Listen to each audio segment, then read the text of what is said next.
he doesn't give an inch because the rest of his game is more complete. He probably moves better. He's an awesome player. There's no question about it. Jannik Sinner just put on a masterclass, and there's a lot to break down. Back-to-back Australian Open titles, 13 months of hardcore dominance. According to ELO ratings, only 8 players in the entire Open era have ever hit this level. That's insane. But today, we're zeroing in on the one part of his game that's got every tennis expert talking: his serve. Over the past year, his serve has gone from strong to borderline unstoppable. Game. He holds serve more often than anyone on tour. Yes, even more than Giovanni Becci Pericard. And he's not just a serving machine. His ground strokes? Elite on both wings. His return game? Oh my goodness. Breaks more serve than all but 6 players on tour. But here's where things get insane. In the Australian Open final, across 15 service games, Sinner didn't face a single break point. 0. Zverev is a top 10 returner, breaking 1 in 4 service games. He averages 3 break points per set. Sinner gave him nothing. Sure, matches with 0 break points happen, but usually in best of 3 against overmatched opponents. In 2024, only 5 matches saw a top 10 player fail to generate a single breakpoint over 10-plus return games.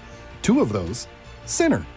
Twice, he completely shut down Novak Djokovic, first in last year's Aussie Open semis, and then in the Shanghai final. And now, Zverev's latest victim. Okay, so what can we learn from the latest episode of The Sinner Show? Well, 12 months ago, Jannik was becoming tennis's ultimate escape artist.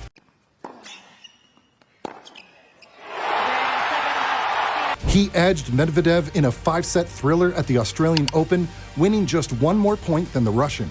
He snuck past Djokovic twice in late 2023, once winning the exact same number of points, another time while actually winning 4 points fewer. His secret weapon? Clutch serving. Most players struggle under breakpoint pressure, but Sinner, he thrives. He hit bigger on breakpoints and converted at a ridiculous rate. Analysts warned, this can't last. Historically, breakpoint overperformance always comes back down to earth. Out of 2,600 player seasons since 1991, only 6.8% matched Sinner's 2023 breakpoint magic. But here's the twist. He's still doing it. Sinner leads the tour in overall serve points won at 71.5%. And when facing a breakpoint, that number climbs to 72.5%. The only guy who beats him? Ben Shelton at 73.1%. Not that it mattered. Sinner broke Shelton 6 times in their AO semifinal. LOL. And guess what? This wasn't even a factor in this year's AO final. Why? Because Sinner didn't face a single breakpoint. When your serve is that dominant, why wait for a pressure moment to flex it? Now, some players, especially lefties, are way more dangerous serving to the ad court than the deuce court.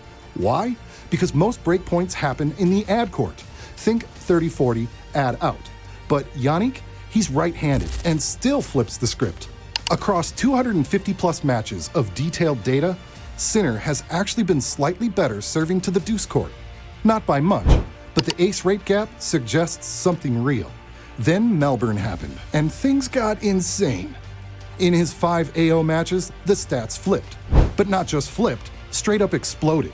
His ad court serve win rate hit 70.8%, already better than anyone else on tour in the last 52 weeks. But the deuce court, 74.6%. That's not human. That's better than prime John Isner. Is it a fluke? Maybe. 5 matches aren't everything, and in 2024 overall, his deuce and ad court results were nearly identical. But here's the thing. This looks intentional. Sinner isn't just serving better, he's serving smarter. Now, one more thing. Sinner's clutch serving is also on another level.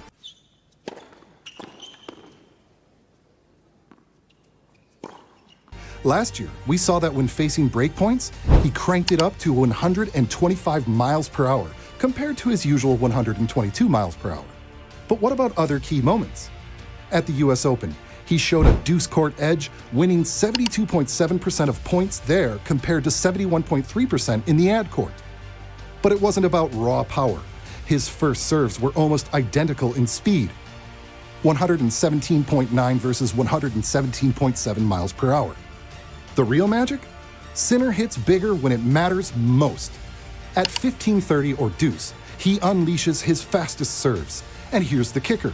He still lands them more often than average. Most players can't do this. Why? Because they're already maxing out their skills on normal points. But Sinner, he's got more in the tank. As he climbed the rankings, he saved that extra oomph for break points. And now, he's the favorite every match. So he's going big even at 1530 and 30 all. And guess what? No one, not even Alcaraz or a time-traveling Djokovic, can handle an accelerated Sinner first serve. Now put it all together, and there's only one conclusion. Sinner is climbing the all-time ranks fast. Right now, he's number 9 in ELO ratings, and guess who's next in his sights? Andy Murray. But let's be real, he's not stopping there. Number 1, why not? If he has to pass Borg, Djokovic, or anyone else, he just might. And now, here's what makes the Italian different. He wins more service points than anyone in the game, even when he's not even trying. At the same time, he's an elite returner, and that combo? Terrifying. We've seen big servers before.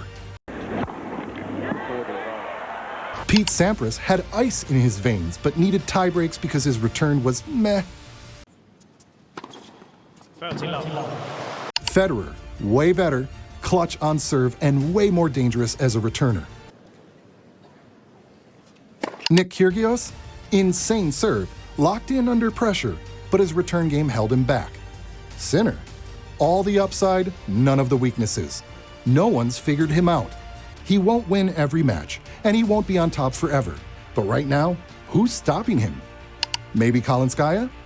All right, guys, we're shifting from Jannik's unstoppable serve to something way more unpredictable.